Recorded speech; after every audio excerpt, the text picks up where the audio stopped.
you're not going to average 30, 40, 50, 60, 80, 100 cars a month on the floor if you think that the dealership, the manufacturer, the vendors, TrueCar, Auto Trader, all these people owe you. If you think that, you're going to be broke.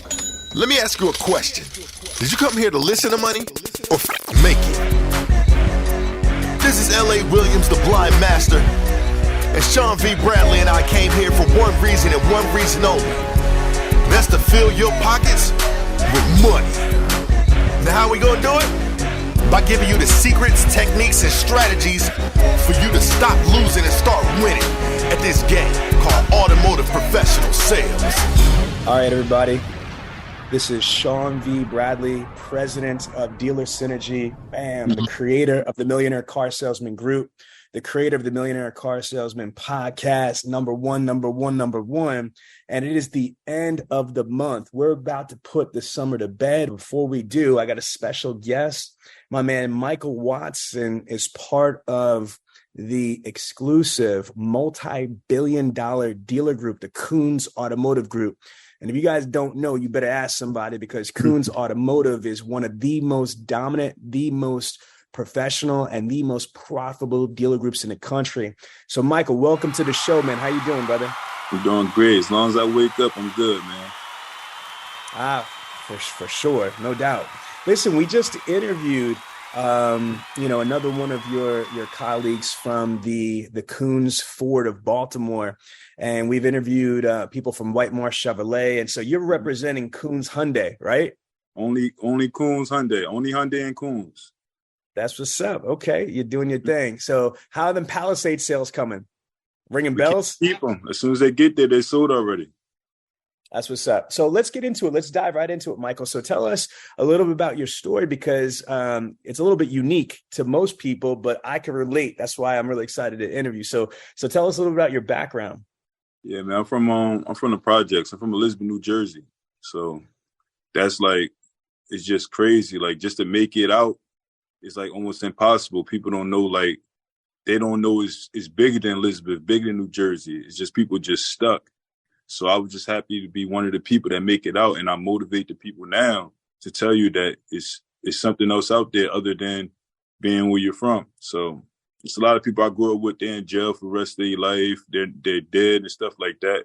So now I just try to motivate as much as possible. I take my time out, even if it's late night. I'm in the bed. If I feel like somebody calling me, they need some help, anything, I try to drop as many jewels as I can.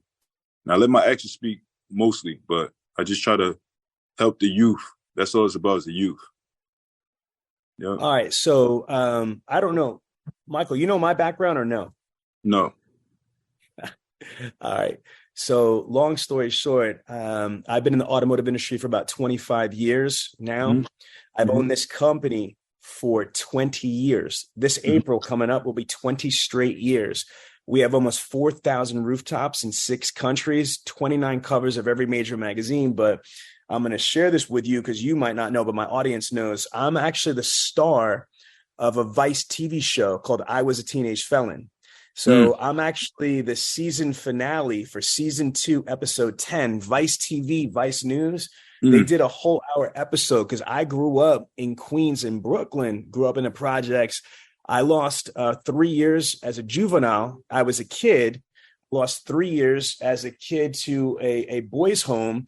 And then when I was an adult, I lost 3 years in federal prison from 19 to 22. So by the time I was 22 years old, I lost 6 years of my life. And then I got into the automotive industry, and I feel like the automotive industry definitely saved my life. And, I went on to making, over $50 million in personal income. We got multiple companies, I'm a best-selling author, blah, blah, blah. So when I heard your story, I could definitely relate, but a lot of people can't relate to us and the way we grew up. So kind of give them a little insight. Like, did you have money as a kid? Did your family have money? What was it like, as a kid? I started off, as soon as I came into this world, my mother hid a pregnancy the whole time. I always tell the story is that I came into some world. I was born in the toilet. What? That's crazy. I was born in the toilet. She hid a whole pregnancy. So I always say that I came into this world into some shit. That was my line. So yeah, that's crazy. Yep. Crazy. Definitely. That's how we started off. And my mother was like a plus student, but she had me and she moved up from the suburbs to the city. So she just fell victim. Like my biggest downfall was my heart. So she started messing around with drugs and because of her friends and stuff like that. And I lost my mom by the time I was 11. I lost my father when I was 3. Right before I turned 3, we got the same exact birthday. So I've been house to house. I did time, and it's just. How much time did you lose? How much time did you go away for? 7 years and 4 months altogether. 7 years and 4 months. All right. Yep. So you were born into a crazy situation. Mm-hmm. You lost both of your parents. You struggled, and you also lost like 7+ years of your life. All right. Yes. So you painted a picture. Shit was bad. Shit was rough. All right. Mm-hmm. Yep. Okay. So when did you start to get your shit together? How did that happen? It just happened. I got to shout out Stacy Leach. She's accountant somewhere. I know she's still working in the car business. I came home one day. I had the bracelet on. She called me. I was playing PlayStation. She said, "Come to work tomorrow. You got a job." I've been stuck since. Because when I came into the car business, I had the bracelet on my ankle. So when they interviewed me, they knew. They said, "We know you got some jewelry on, but we see you look determined. We focus. We want to give you a chance." Jewelry. I get it. So and I've been stuck ever since. So Stacy, what is Stacy's role and where? She was accountant in Malloy when I first got the opportunity before Koons bought Malloy. Wow. Yeah. So, and then Koons obviously knows of your background. Absolutely. So let's start there. How surreal is that an ex-convict, you know what I mean, and what society would normally deem unworthy, how does that feel that a multi-billion dollar, with a B, billion-dollar dealer group, you know, respects your skills and respects you as a human being enough to say, you know what, my man made some mistakes in his life, but we believe in him and we're going to allow him to be part of this organization. How does it make you feel that you're part of a multi-billion dollar organization with your background? It's great, man. I never let them down. I don't break the rules when I'm there. I work almost every day. This is my first day off because of this.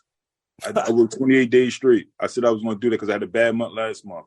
So I said, I'm going to work every day this month. So I worked 28 days straight this month. So that's crazy. How is your month turning out so far this month? It's good. It's good. I'm in second place. I might not be. I was tired. Somebody was one car ahead of me. So this day might make me lose out. But my barber, I went to go get a haircut from my barber. He's coming in tomorrow. And I got something lined up. So, yeah. How many cars do you have out this month? I got 18. Wow, that's not bad at all, considering that the average person right now sells about 9 cars a month. So you're doubling that. You got 18 units. How are the grosses? It's good. Real good. Real good. It's a big check. What do you think you're going to generate this month in income yourself? At least 16, 17,000. Bro, my man. You know what I mean? That's a blessing. There's people that got like PhDs, master's degrees, associate's degrees, bachelor's degrees, engineering degrees. They go online and get workshops and they making close to that type of revenue. How does that feel that you are privileged to be able to make that type of revenue for you and your people? It's great, man. Because, for example, people say, all right, can you do this the rest of your life? I might say no, but I can't just say, all right, I'm going to stop and go get another job. I don't know where I will go as far as to make as much money as I can. Man, let's go back and say something, because there's a lot of people that are from, you know, the streets or from messed up situations that think that, man, nobody's going to hire me. Nobody's going to give me a chance. And my thought is on that is that if that's the way that you believe, if that's truly what you believe, then that's going to be a reality. If you walk around with a chip on your shoulder and thinking that everybody thinks you're a piece of shit, or everybody thinks that you're unworthy, then that's what the universe is going to give you. No opportunities. Absolutely. For me, I want to find your opinion in a second, Michael, but for me, I never, ever, ever thought that when I came home from prison. I never thought that, oh, I'm not worthy and nobody's going to give me a shot and woe is me and I don't know what else to do. I got to go grind up them blocks. Nah, I believed that I was destined, that I was going to make it somewhere. Can you talk to people? Because remember, our show is mostly people that are in the industry, but there are people that listen to our podcast, listen to our show that want to get into the automotive industry. Speak to people like you, like me, like our background that had no idea that somebody could give them a shot. Somebody could give them the opportunity to earn a respectable livelihood. Explain. I just want them people to know that things could always be worse. Things could always be worse. As long as you wake up, you got an opportunity. You feel me? So you got an opportunity to make it. And it's a grinding business, but you got to take the good with the bad. It might be a lot of hours, but your check and your groceries and your bills are being paid. That's perfect. You know what I mean? So I just had a daughter too at that. So that just made me go stronger and go harder. So to make sure that we good, we don't want nothing. We don't have any problems. We're good. Like we don't complain. We don't have to call family members and ask for money. We're not calling people for no handouts or anything. We go and grind. So that's all it's about. Now, let's talk about this. Let's now talk to the dealer principals. Let's talk to the general managers that are out there and let's have let's pivot on the conversation a little bit here. I believe that some of the most talented people are people that come from adverse backgrounds, because you've heard that phrase, whatever doesn't kill you makes you stronger. I really, truly believe that shit with all my heart and soul. Whatever does not kill you will make you stronger. The more that you have to suffer and go through shit and figure things out, be innovative. Matter of fact, you know what I'm saying? Like I did a keynote presentation, and you can respect this. When you're locked up, you've got to be, I call it convict ingenuity. You've got to be creative. If you want to light a cigarette, or you want to eat some food and you don't have an oven or a kitchen. I did this on a keynote stage a couple years ago where I showed them how you can make fire from just 2 batteries and circulating the current. You know, you have the hot plate. You're laughing. You know what I'm saying? Yeah. When you don't have nothing but time to try to figure stuff out, you become Mr. Wizard. You become MacGyver. And man, when you have to overcome adversity, but sometimes people don't think that it's okay to hire people that have backgrounds. And I want to hear you first, and I'm going to give you my opinion. So what do you think about dealers looking to hire people that have backgrounds or that have, a criminal background? Do you think that they should give them a chance? Do you think that they're worthy of a redemption, of a second chance? And if so, you know what I mean? Like, why? Of course, because it's people I work with, and I tell them the only problem they have is they never been through nothing. And that hurts them a lot. So when I come and they be like, why are you like this? And I'm like, you don't know what I've been through. I take this serious. I don't want to come here and play around. I don't want to come here and joke. If I'm here, I want to work. Everybody gonna have a down day with them hours. You might not work 100% of the day, but don't stop me from working. You get what I'm saying? So I was just trying to tell people, sometimes you got to go through some things. You got to give people a shot. Give them an opportunity. Like, especially my general manager, he'll give you an opportunity to hang yourself. He'll give you a shot. But it's all up to you. Like, my man that I got that taught me, he told my general manager almost fired him at an interview. You get what I'm saying? But he gave him a shot. And he's doing his thing. He's in top 3, top 5 every month. I'm going to say top 3. Now, I want to interject. I don't want to speak for you, but I'm going to speak for me. As a man and as a parent, there's certain things you can't come back from. You know what I mean? So just so I'm clear, I'm all about rehabilitation. I'm all about giving somebody a chance, especially with my background, but that's not for all crimes. I personally believe if you're a chomo, you know what I mean? If you do stupid shit with kids or, like sexual crimes and things like that, there's no pass. You don't deserve oxygen, never mind a career, in my opinion. Right. But I'm talking about if people got in trouble, you know what I mean, and they didn't do anything that's like like socially, like, oh my God, like touching kids and sexual crimes. I understand. Like that. I think that, you should be given an opportunity. So I don't want to lump everybody in, like every convict is redeemable. Every person that got in trouble is going to be a great employee. No, I'm not saying that at all. What I am saying is do not judge or prejudge people before you interview them. Find out what their situation is, find out what they went through, find out what they did to change, find out why they want to be successful. All I'm saying is don't shut off that group of people, which is millions and millions and millions of Americans have been incarcerated. And here's the thing I want to say to you is that if you think about it, if we don't help somebody that is in that type of situation, and if somebody feels helpless, that's one of the reasons why there's a lot of crime. I'm not justifying and making excuses for people, but if we are saying, look, let's just take weed or something like that. Look at all the people that got locked up for weed, and now weed is legal all over the place. It's absurd. You know what I mean? What we need to do is just value human beings, value people.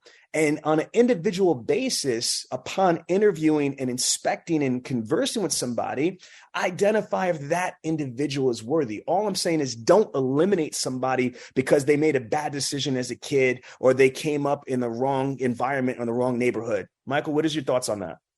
No, you're right about that. You're right about that. You got to give people a chance to hang themselves. You got to give them a chance to redeem themselves. That's the biggest thing because, for example, with me, the person that I had to be when I was in the projects, I didn't like that person, but I had to be that person to survive.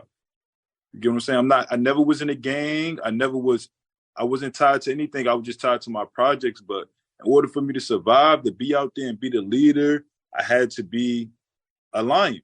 So, and I bring that to me to the car dealership. I bring a lot of stuff from when I was in the projects to the car dealership. I feel like nobody can out hustle me. Yeah. And you know what's crazy, though, is I think there's this double standard. I don't know if it's all race or, social class, but there's a lot of people in our industry that, for example, look at Andy Elliott. God bless him. You know what I mean? Andy Elliott was working at a dealership as a general manager and got arrested by the FBI and the federal government for fraud, for ripping off banks and ripping off the dealership and ripping off people in church and all sorts of crazy stuff. He became an FBI informant, to avoid going to jail and stuff like that. And look at him. He's a national trainer. You know what I'm saying? He's, making millions and millions and millions of dollars, as a trainer. So there's that. And then recently, I don't know if you've seen that new HBO documentary, Telemarketers. I mean, this is one of the biggest docuseries. It's about $1 billion scam, on ripping off the police departments, the veterans and all this other stuff. That is the Pash brothers. That's Brian Pash and Glenn Pash, of Pash Consulting Group. I mean, this is $1 billion scam, the largest scam in the United States history. But these guys have got OEM deals with manufacturers. They've got large multi-billion-dollar dealer group clients and dealership clients. You know what I mean? So my point is that, there are a ton of people in the automotive industry from the dealership level, the dealer group level, the vendor level that have had backgrounds. So I just think that, people that have had a background shouldn't automatically be blacklisted for life. I mean, they should be able, if they've redeemed themselves, if they turned over, metaphorically a new leaf, they should be able to find prosperity and opportunity. What do you think? Yeah, we live in proof. I'm thankful for this opportunity. That's why if I come to work 2 hours early, they tell me I'm late because they used to me coming to work 4 hours early.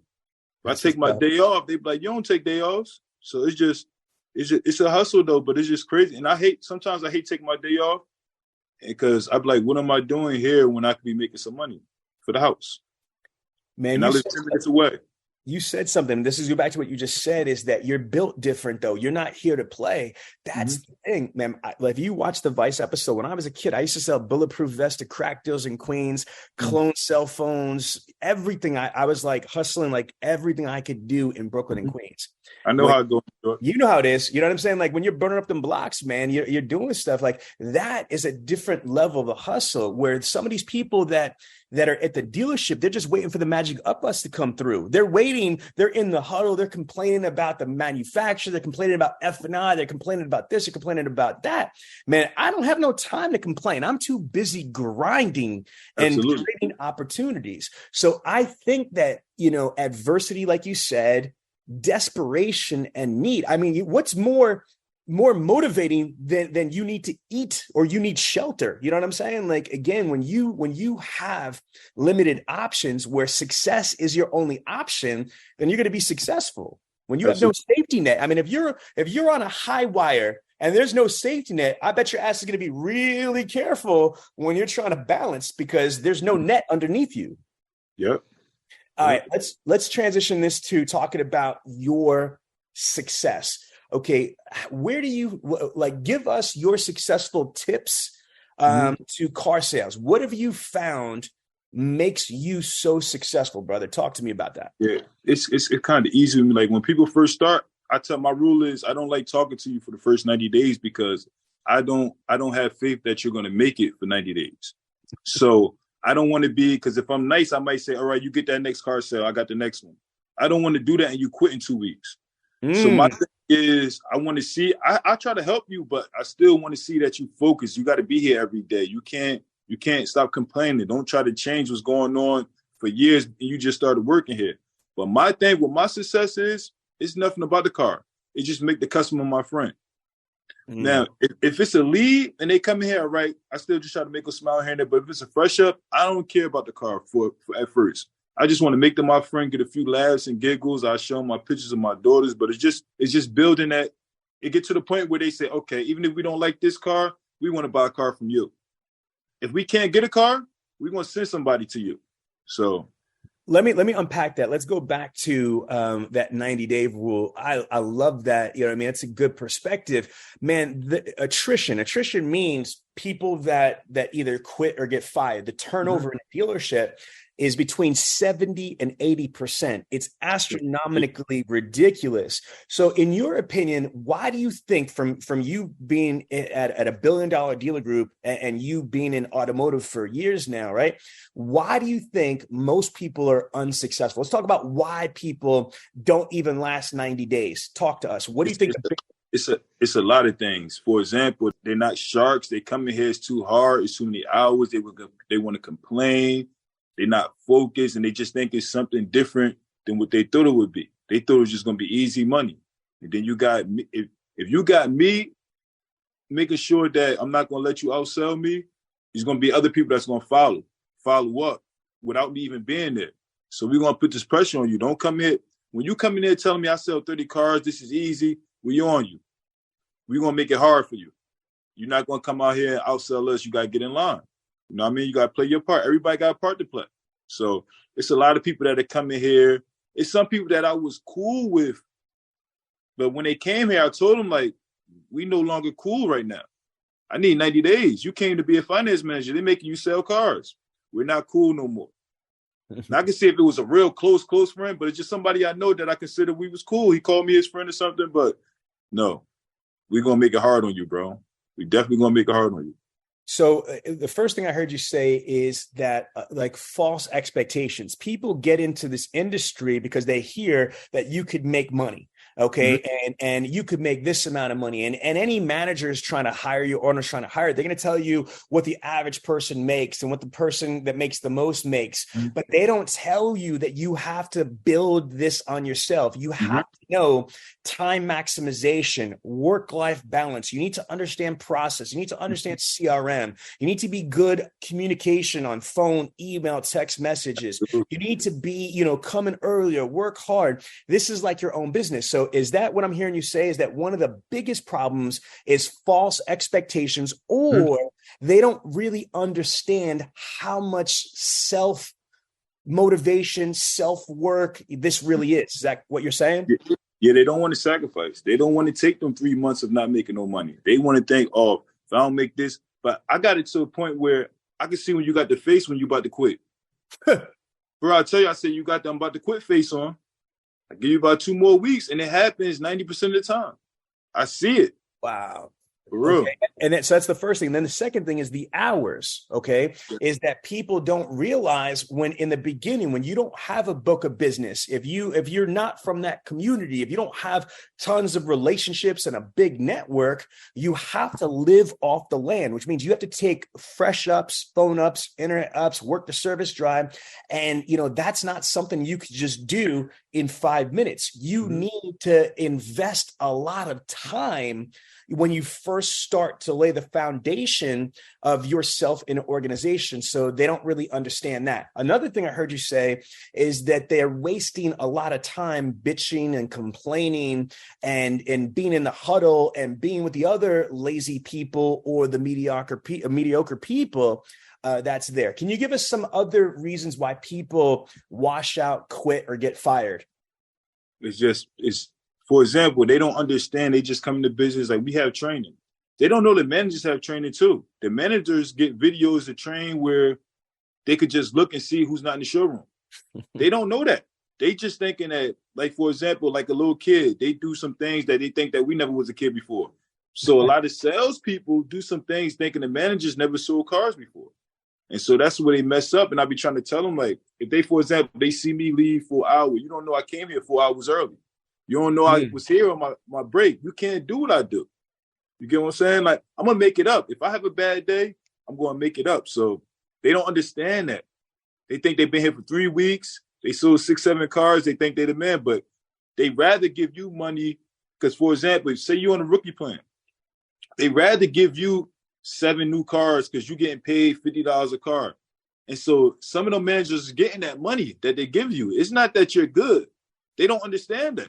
You're right. And I be telling them, like, for example, I be telling the manager, when you feed a new person, like, for example, you let your nephew come work here. You get him to sell 15 cars this first month. I tell them they can't continue to keep feeding you because they're going to be on you. So now when I seen somebody sell 15 cars his first month, the next month he had 1.5 cars because they couldn't help him like that because people already complaining. That's their nephew, that's their brother-in-law. They always complaining. So what I tell them is that handicap you. But I was telling them when I was getting fed, make sure you learn because I see what's going on. I'm not going to cry about it, but I see what's going on. But make sure you learn something out of this because it's going to be a time where they can't keep helping you. So if you made a 14 car check your first month and now you're not selling over 5 cars for the next 3 months, you do not want to be here no more. You don't want to be here. Oh, 100%. One of the things we say this all the time as managers, as owners, as experienced automotive professionals. This is the phrase that's repeated all the time. Car sales is like owning your own business. I'm going to say it a couple more times. Car sales is like owning your own business. One more time. Car sales is like owning your own business. And people hear that every day, all the time, all over the country. People sometimes even say it, but there's a disconnect from hearing it or saying it from actually internalizing it, because most people that wash out or that are not successful in this industry that stay is they do not treat car sales like it's their own business. They treat it like the dealership owes them. Like there's Americans here, bro. Like, and I mean no disrespect. But there's Americans that feel that the government is their mommy and daddy. They look for their government cheese. They look for their government, Obama phones. They look for government help, government, checks. They live, ghetto fabulous. They wait for their income tax. They scam that. They're trying to get welfare checks and what have you. And I'm not dissing anybody because I grew up very, very poor in the projects and I got family still that's knuckleheads that are in there. That's not what I'm saying. What I'm trying to say to you, it's about paradigm. If you go into the dealership and thinking the dealer owes me, the dealer owes me, they owe me ups, they owe me leads, they owe me this, they owe me that, then you're going to be angry. You're going to be bitter. You're going to be disappointed and you're going to be broke. At best, you might be basic and you might be average. Okay. But you're not going to maximize. You're not going to average 30, 40, 50, 60, 80, 100 cars a month on the floor if you think that the dealership, the manufacturer, the vendors, TrueCar, Auto Trader, all these people owe you. If you think that, you're going to be broke. What do you think about that? Absolutely. Absolutely. Like my thing, I don't like complaining because like I said, always could be worse. So it's not a good route to go, because if you make yourself upset, you mess up a whole day. And if you want to come in here another day and be upset, now that's 2 days, because them bills got to get paid. Absolutely, my brother. Absolutely. After these messages, we'll be right back. Dealer Synergy is an award-winning training, consulting, CRM, recruiting, and accountability firm. We are a 13-time Dealer Choice Award winner. We have proudly served automotive dealers for 20 years and have trained over 150,000 automotive sales professionals. We've worked with over 3,700 rooftops across the country, not including our global clients in Canada, Russia, the Dominican Republic, and more. We are the most sought-after subject matter experts and pioneers of the automotive industry. Our executive team has a combined 75-plus years of automotive industry expertise at the highest level. We've literally taken dealerships from having challenges and problems, some even on the brink of bankruptcy, to becoming national success stories. Dealer Synergy had really helped build something from the ground up. You guys have made me fall in love with what I've always loved to do. I give credit to Dealer Synergy. I just hired 8 people, and Dealer Synergy HR really was critical in me being able to do it. You provided the training, you helped us with our CRM. You provided a solution for a lot of things that I was looking for. Our people loved LA, what Karen has done for me personally. Franca, her communication back and forth. You've got a really solid group of people. Having somebody like Sean and his company that knows automotive, so the marriage between what knowledge he possesses and the fact that he has this great video production staff, it gives you the best of both world. So I would certainly recommend them. Sean comes in the dealership and he advanced us light years ahead of our competition. Just an absolute leading edge training company. Go to BradleyOnDemand.com and give your team access to the best automotive training in the world. Okay, so going into a couple more things here. You also said that car sales is a relationship thing, 100%. Ali Reda talks about it. Ali is the one that broke the Guinness Book of World Records. This dude sold 1,582 units in a year. He sold 209 units in a month. A salesperson. He had 2 or 3 assistants and porters, but one salesperson sold 209 cars in 1 month and 35 cars in 1 day. You know, he doesn't sell cars like you or me. He's got assistants and stuff like that. He's got 4 offices and he rotates them like a dentist. And he's got like his dental hygienists, his assistants and porters, that it's a machine. He made $1.5 or $1.6 million in 1 year just selling Chevys and Cadillacs.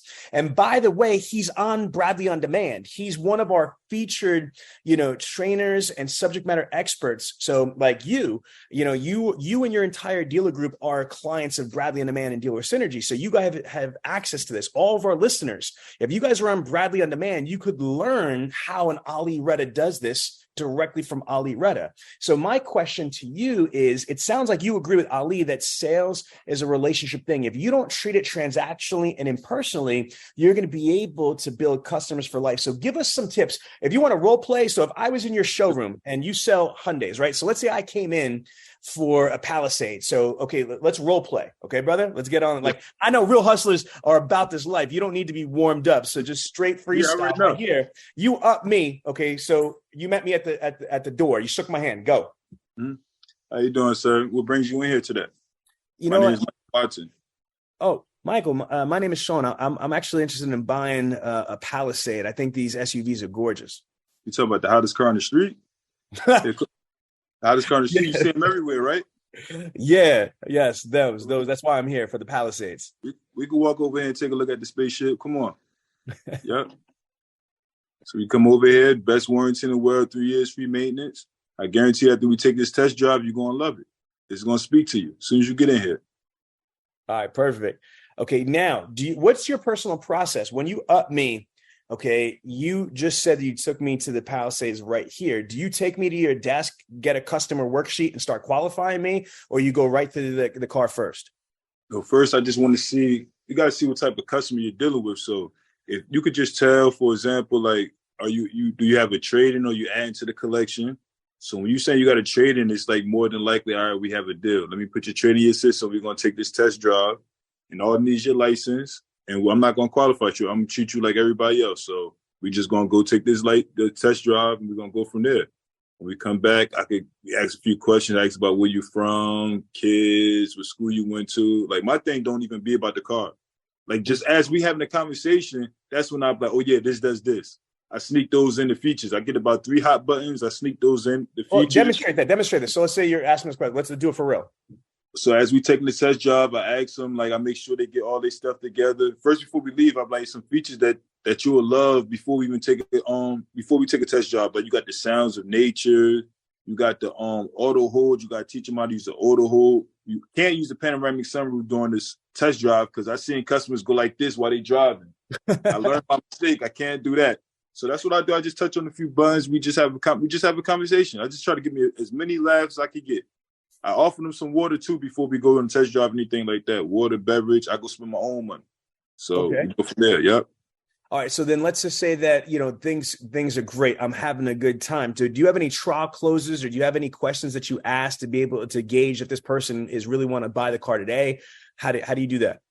I just ask them. I just tell them, like, today right now it's so easier because we have the best prices on the East Coast right now. So it's like, I always say, like, we got the best prices in 250-mile radius.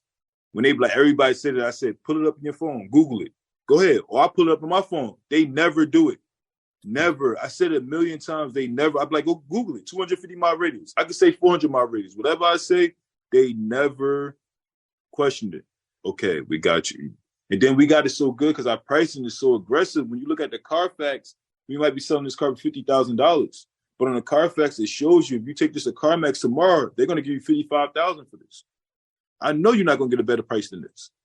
So your dealership prices cars the right way. So a couple of the resources, what I heard you say, that's a tip number one, is that we're the best and the best price in the East Coast. Matter of fact, in 250 miles right here. And if they say to you something like, man, everybody says that, you're like, no, Google it right now.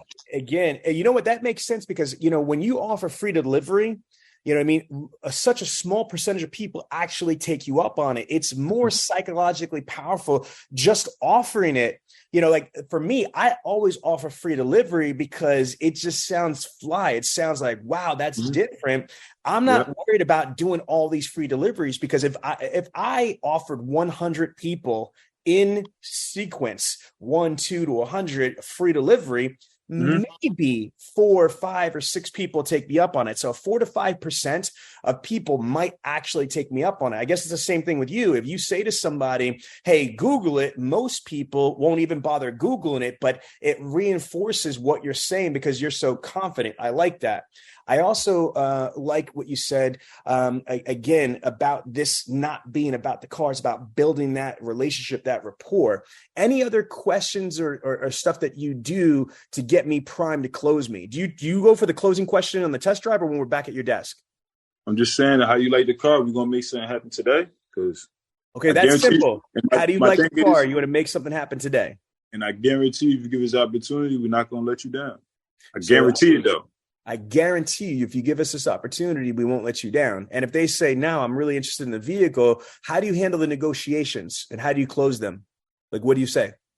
It just depends on the customer. Like, I could do everything in my power to get you more money in your trade. We know haggle discount on used car. So I tell them that when you go on finance, I definitely could give you a discount in extended warranty and stuff like that. But okay. So you guys have price integrity at Koons, especially on your used cars. So whatever price is listed on the used car, that's pretty much what it is? Pretty much what it is. So that makes things a little bit easier. Mm-hmm. Okay. There's no haggle. I'm going to tell you that. I tell you, we're not even allowed. Sometimes they get a discount. But I tell them we're not allowed to even go ask the manager for a discount. My thing is I tell you, I bring the manager for you to talk to him. You can beat the manager up, but I can't give you no discount. Right. So they understand it. And so that's crazy, especially because of the economy, meaning like with COVID and post-COVID now, because there's less new cars being manufactured, you're able to hold grosses. So when somebody says, well, why can't I get a discount? You say, well, listen, because due to the whole pandemic and the post-pandemic reality, there are millions of cars that are not being made right now. So the cars that are being made, there's such a demand for and not enough inventory.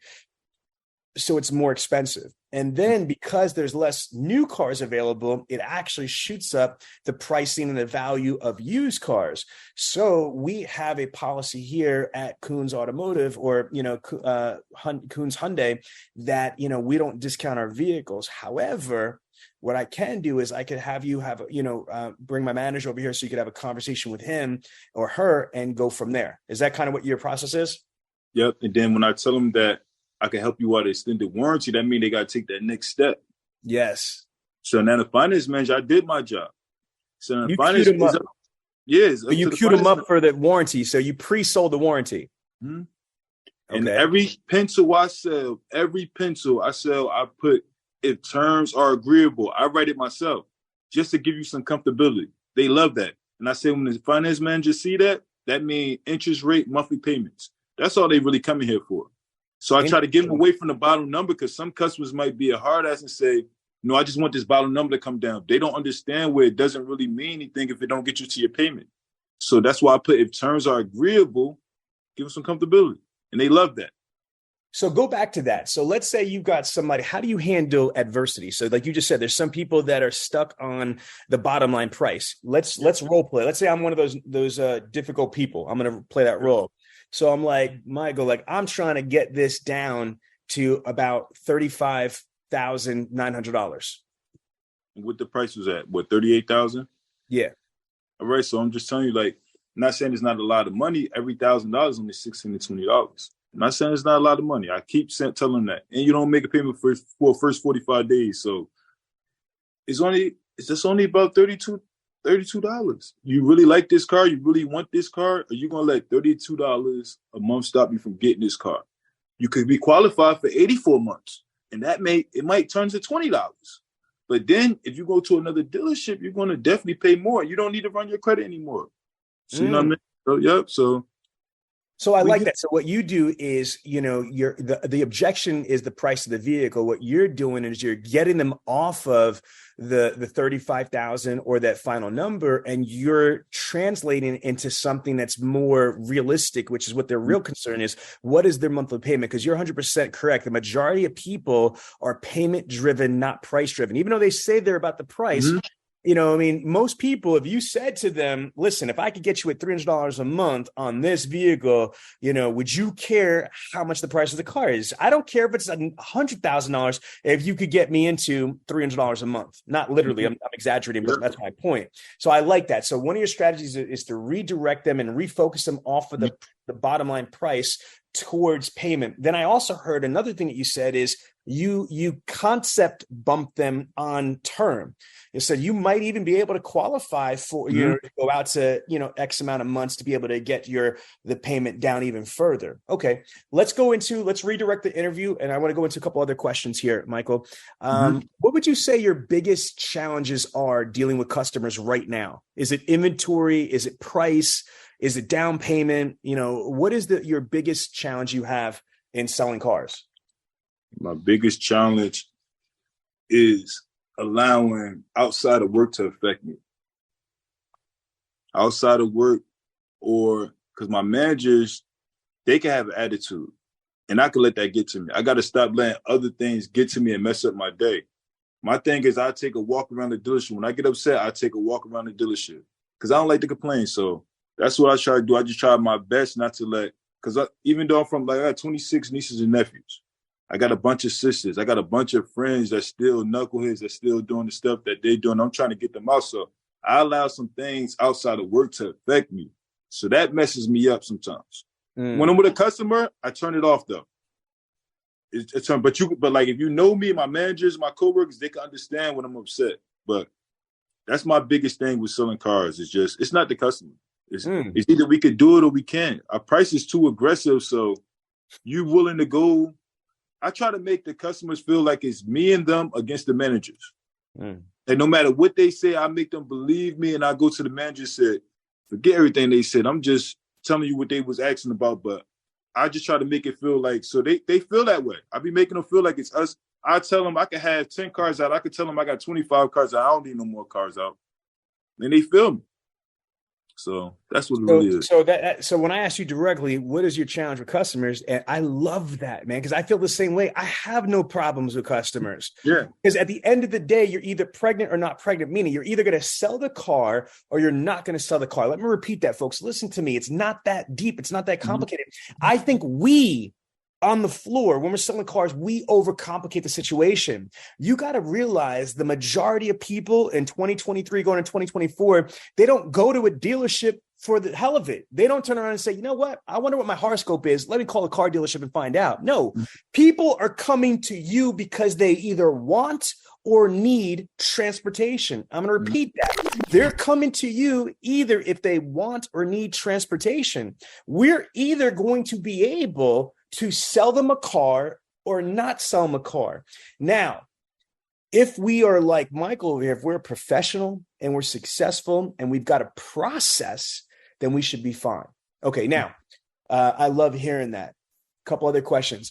Obviously, Koons is a Bradley On Demand client and a Dealer Synergy client. And one of the reasons why we're doing this interview is that you're pretty good with training. So how important is it that people learn how to train? That's definitely important, because you're going to learn, because everybody, you still can learn. The manager's still learning. General manager's still learning.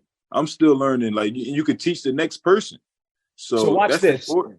Michael, this is the platform that your company's on. Your company doesn't have any other trainers except for us right now, or internal corporate trainers. Yeah, internal, yep. Yes, internal corporate trainers. But watch this.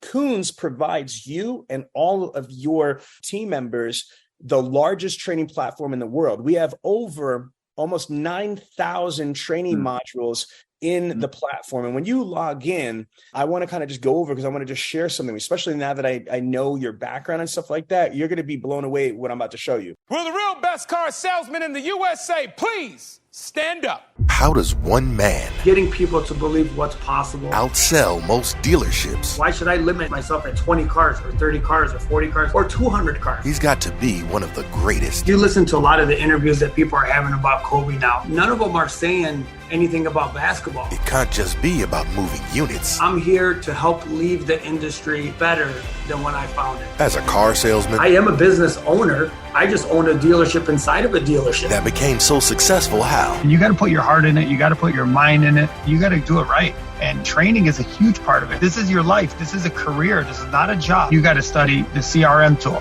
You got to study people in general. Well, what about work-life balance? I'm off Saturday and Sunday, so I don't work any weekends. I'm usually home by 6, 7 o'clock in the evening, and I've been working 4 days a week. And still make 6 figures? You're here to hear first. I am here to tell you that you can make $100,000 a month in this job.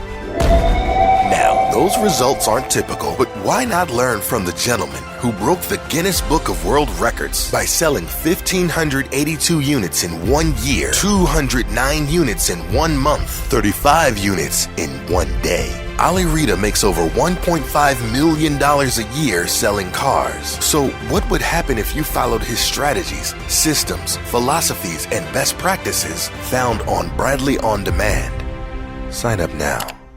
So first and foremost, when you log into Bradley On Demand right here, every month we have got Dealer Synergy Academy classes. So every day we have anywhere from 3 to 8 interactive, you see this? 3 to 8 interactive Zoom webinars on every aspect, from prospecting, referral generation, phone sales, internet sales, branding, CRM, whatever. So those are live interactive Zooms with my nationwide network of trainers and consultants. I actually do my own webinars. Karen Bradley, the CEO of our company, does her own webinars. But now when you log into the platform, watch this. We've got content on new hires, the road to all that new hire stuff. Then we've got stuff with the pandemic. How do you sell with addendums, selling at list or over list, selling with low inventory? Then we've got full-blown CRM. See, what most people don't realize is that no CRM company out there specializes in CRM training.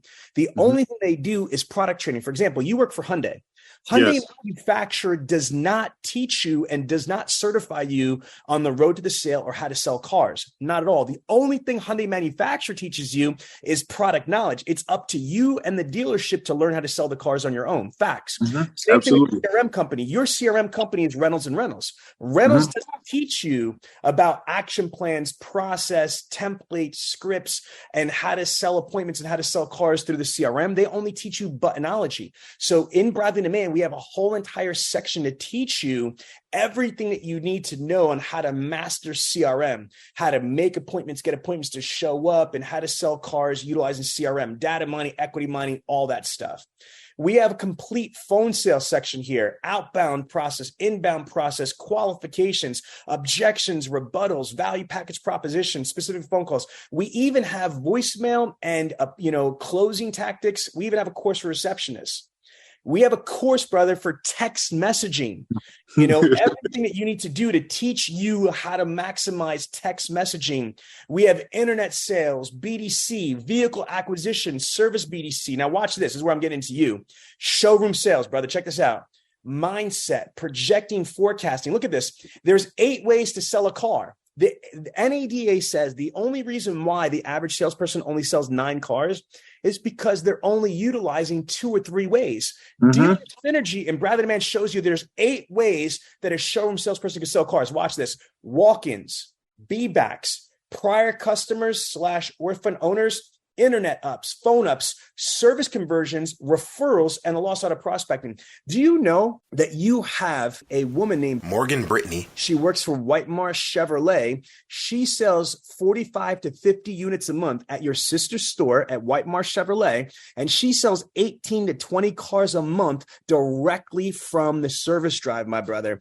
NADA says that a service customer is 7 times as likely to purchase a vehicle from where you service your car. So in Bradley on Demand, you could learn how to crush walk-ins, how to maximize and sell B-backs and all the people you didn't close the first time.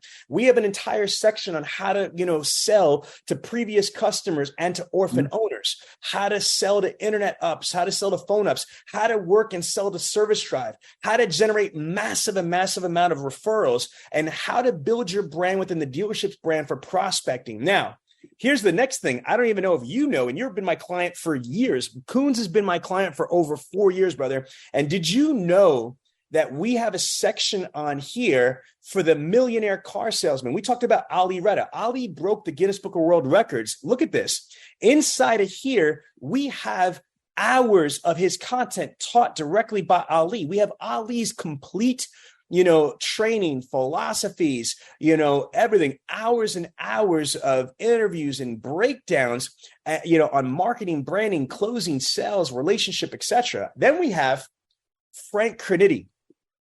Frank works at Piazza Honda. He sells 110 units a month, his entire program from when he wakes up and gets out of bed.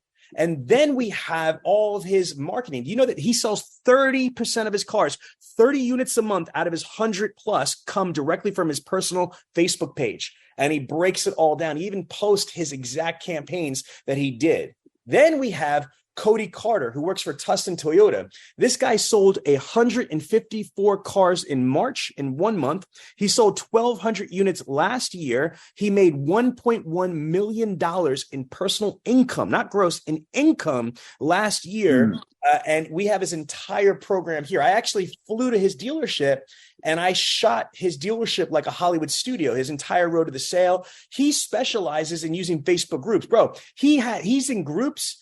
The Grand Highlander group, the Tacoma group, the Tundra group, the Camry group, the Corolla group, and he's selling a shit ton of cars with free Facebook groups.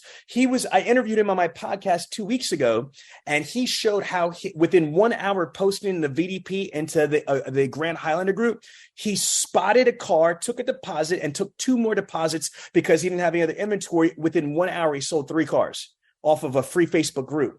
He's a specialist. Then we have the #1 African-American in the country, right? She's a female on top of it. She sells 74 cars, all special finance deals, and she's a female. So she just knocked off a bunch of checks, bro. She's amazing. Yeah. You know, Chrissy Burton's on here. So how cool is that for you? That's you crazy. Guy. I mean, if you're a 30 car guy, you know what I mean? Now you have people that sold 150, 100, 209, 75. You have all these people here at your fingertips. And then here's what else is cool. And I'm showing this, Michael, because you've got access to this. We've got CSI, customer loyalty. I even have sales management, desking, F&I managers. You know, I got time maximization, leadership. Okay. And we have full-blown social media, Facebook Automotive, Pinterest Automotive, Instagram Automotive, Twitter or X, Clubhouse, TikTok. My daughter, she's got over 20,000 followers on TikTok. She has one video that has 2.5 million organic views. She spotted 10 cars off of one video. She built her brand within the dealership's brand, and she didn't work for Hyundai, which is sexy. She worked for Buick GMC. No shit like that. Yeah, she was averaging about 20 units a month at 19 years old, but outgrossing people selling 25 to 30. You could learn directly from her. And then we've got everything from digital marketing, SEO, SEM, AI. We're talking about Chat GPT. We're talking about automation. We're talking about the metaverse. We're talking about building your brand and video. We teach you in here how to maximize video for showroom sales, internet sales, BDC fixed operations. So the reason why I'm showing you all this is because if you're selling 30 cars a month, right? And you're averaging a minimum of 20, whatnot, you know what I mean? Can you imagine if you learned from Ali Retta, Frank Crenity, Cody Carter, Tiana Mick, Burton? That's like learning, if you like basketball, brother, that's like learning from Michael Jordan, Kobe Bryant, Shaquille O'Neal, Dr. J, Allen Iverson. Absolutely. It's all there. So is that sexy or what? Yes, I'm gonna put the young guys on it too, though. Yeah, absolutely. And then what I would also say, it's not just the training. And this is what I want. And I want to get your opinion on this. It's immersing yourself in that culture. You feel me? Like this right here. Think about how dope this is. So this podcast goes out to hundreds of thousands of people. They now get to hear your story of a person that grew up messed up, but that didn't have to be his story. He was able to overcome, like tragedy, just poverty, being in the projects, neglect. You lost both of your parents. You were incarcerated, and none of that shit defines you. You're like a duck. You brush that off. And you were able to achieve profound success in spite of your circumstances. You're not a victim of your circumstances. So to me, this is why I do this podcast. It's free.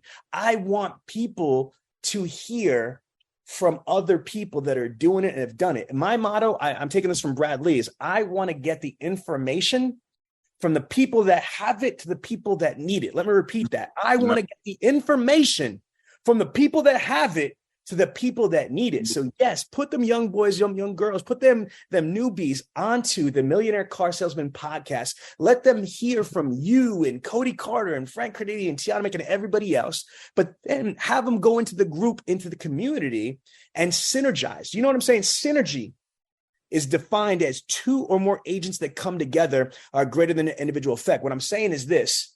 Say that one more time. Synergy is defined as two or more agents that come together are greater than their individual effect. Let me explain to you. This is how I break it down, right? Peanut butter, good. Jelly, good. You put them shit together with some milk, you get a banging lunch. Peanut butter and jelly with milk is better than just peanut butter and just jelly. That's the whole point. So I'm going to say this, Michael. Let me finish what I'm going to say. Michael, you might be successful with or without Sean Bradley and Dealer Synergy, but I'm going to tell you on air, you will never be as successful without us. But wait, Sean Bradley, the owner of the company and national trainer and TV star and all this shit, I will never be as successful without Michael Watson. You see what I'm saying? That's the way that my mind works, is collaboration, synergy. Interdependence is the strongest form of energy out there. Think of a track. Just off the top of my head, like Jay-Z's dope. I lost your video feed, Michael. Jay-Z's dope. Alicia Keys is dope. But that Empire, that New York song is off the hook because you got two incredible artists with two different genres. You put them together and it's just like, wow, that's synergy personified. You feel me? So when you're at the dealership, stop trying to make this a solo sport. You know, I want you, when you're at the dealership, to tap into Michael's. Okay, Michael, you're there. Tap into the other group, the other stores in your group. Tap to Brittany, right? From White Marsh Chevrolet, because you're good at a bunch of stuff, but that girl is the queen of rocking service. So can you imagine and this is why Shiante was really excited about it. If I worked at Koons, oh my God, I would want to aggregate. I would want to shepherd all the talent. If I was a salesperson at Koons Hyundai, I would want to know who's the best salesperson for new cars in the group. Who's the best, used car salesperson in the group? Who's the best at CSI in the group? Who's the best at referrals in the group? Who's the best at walkarounds? Who's the best at online reputation? Who's the best at TikTok? Who's the best at Instagram? Who's the best at videos? Do you feel me? And my God, that's what Synergies is. It's now you have a multi-billion-dollar dealer group, bro. Maximize and learn the secrets of everybody, because Koons don't hire bad people. And if they do, they don't last long. They weed them out, right or wrong. Definitely. So take advantage of the synergy. Take advantage of all that knowledge, not just from the salespeople, from the managers, from the executives, from the owners, and level up. What do you think? They made me a floor manager, so that's because every month I used to go for 30. They made me a floor manager a week before I had my baby. Oh, congratulations! Yeah, I had a baby. She'd be 7 months on the 31st. Ooh, okay, player. With much respect. What's her name? Miana. Miana. I got a Tiana. Tiana's my daughter. Tiana rhymes with Miana. You know what I'm saying? It go for Mitch and Centuriana together. Oh, that's beautiful. And that's what's up. So congratulations to floor manager pen. You heard me? This is my floor manager pen. Got my name, number, floor manager, and all that. Let me tell you, that's what Cody Carter said. You know what Cody Carter said? He don't have business cards. You know what he does? He invests in pens. I do the same thing, bro. So I got the dealer synergy pens with. We got the same exact pen. It's just different colors. Look, exactly, and that's why I pulled it out. But mine's company colors is orange. You feel me? Okay. And what happens is these are the best business cards in the world because everybody needs a pen. And what's funny is the other salespeople steal his pens and they give it out to people. Yes, with his name on it. So he's giving the pen. It is hilarious. So that's good. So listen, that makes it even better. As a sales manager, we're going into overtime. Give me like 2 more minutes. In opinion, this is my opinion. I want to hear yours. In my opinion, the role of a sales manager is simple. A sales manager's job is to know their team inside and out, to know strengths, weaknesses, opportunities, and threats for each and every one under their command, under their team. And a sales manager's job is to identify all obstacles, all problems, and help their people remove it. You know what I mean? A sales manager's job is there to support the sales team. Sales manager's job shouldn't be, let me just go sell 50 million cars. No, you've got to take all your knowledge and experience and figure out how you could get your salespeople to be able to do what you were able to do, to be able to justify you getting that manager job. You tell me, what is your definition of a good sales manager? Salesman just make sure that we don't let him down and he don't let us down. Like that's the main thing. Like you don't wait till the 20th or the 30th. If you see something on the 3rd, you I love when people pull me up. And like when they made me a floor manager, it just went straight to the projects. I got my own team. I love it. I helped the other team. The other team liked me more than the other floor manager. And I helped them still too. You know what I mean? So I'm used to being a big bro since I was 19. I was an old head at 19 years old. So I hear that. I take this and I run with it. I got so many people to look up to me. I got like 4 or 5 people in Jersey selling cars because I know I got them to do that. Like they watch me. So they doing it different ways, but I know that I influenced them. And I know there's other people that want to take that step. Look, I'm going to tell you this right now. I want to give you the respect and shout out you deserve. What people don't realize is that, if you've been incarcerated, there's a 75% or higher recidivity rate. That means most of us are going back, and we're going back again and again, or forever. You know what I'm saying? So the fact that you were able to break that cycle and you were able to put that behind you, and not only just, survive out there, brother, you're not just surviving, you're thriving. You are in a leadership position in a multi-billion-dollar organization, and you don't look old to me. You know what I'm saying? So you have your whole career ahead of you to become a GSM, a GM, a dealer of your own. Do you know, one of my clients is one of the most prominent, minority dealers in the freaking world. His name is Damian Mills. Damian Mills is the owner of the Koons Automotive Group, 27 rooftops in 6 states. Bro, he just bought the majority share of the Charlotte Hornets from Michael Jordan. You understand me? The number one African-American dealer in the United States of America, the only Bentley dealership to be owned by African-American. So let me just talk about that too, is that, bro, not only do you have the whole background of being incarcerated, but let's just put it out there. I'm a minority as well. You know what I'm saying? Like right now, 30% of all car sales, more than 30% of all car sales are to minorities, but yet less than 6% of dealerships are owned by minorities. Do you feel me? That's so crazy. Again, do you realize that not only are you a role model, fam, in your dealership, you got to take your blinders off. You, to me, are a role model, as a minority to minorities out there, and you're a role model to people that have been previously, incarcerated, because you give everybody hope that if you could do it, then they could do it. Right or wrong? Speak about that. Absolutely. I'm telling people call me even enemies. When I was young, they called me and salute me and say, "But we proud of you." That's crazy. For real. It wasn't like I'm scared of them or they scared of me. They just see it and they like, this look good on you. This look good on you. Because when I came home, I came straight back to the dealership. They gave my job back. I went back to Jersey for 10 days. Been here ever since.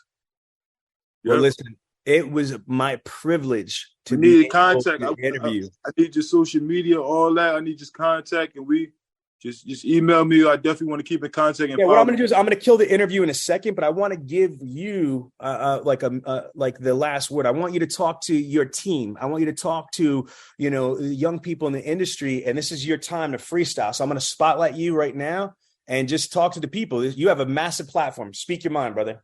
All right, man. Everybody just got to take the opportunity. Any opportunity you get, you got to maximize it, because the opportunity might not come again. So you got to maximize every opportunity you got, and don't take things for granted. Just be thankful you made it to see another day. Just take it one day at a time, one step at a time, and be open to learn from younger people, older people, all that, man, because it's out there. There's money out there. You just got to take it serious and don't play any games. That's about it. I want to thank you again for taking the time at the end of the month, bro. You're a sales manager for at the end of the month that you're sitting here rocking with me, but this message is going to be syndicated all over the place. So I'm going to cut the feed and we're going to talk for a minute. All right, bro. So there you have it, the Millionaire Car Salesman Podcast. This podcast comes to you every week from the city of brotherly love, Philadelphia, Pennsylvania. If you have a question about the show or would like the chance to become a guest, feel free to contact us directly at 856-546-2440 or email us at millionairecarsalesman@gmail.com. This program is a presentation of Synergy Records, produced by Tiana Mick and L.A. Williams. Production and engineering by L.A. Williams. The Millionaire Car Salesman Podcast is hosted every week by L.A. Williams and the Millionaire Car Salesman himself, Sean V. Bradley. The Millionaire Car Salesman Podcast can be found everywhere, so please don't forget to review, subscribe to, and share the show. Thanks for listening to the Millionaire Car Salesman Podcast, and remember, where I'm from, money provides options. If you enjoyed this podcast, then make sure to give it a thumbs up, subscribe, and leave us a review. Let some other folks know about it. Oh, and don't forget to join the Millionaire Car Salesman Group on Facebook. We'll see you there.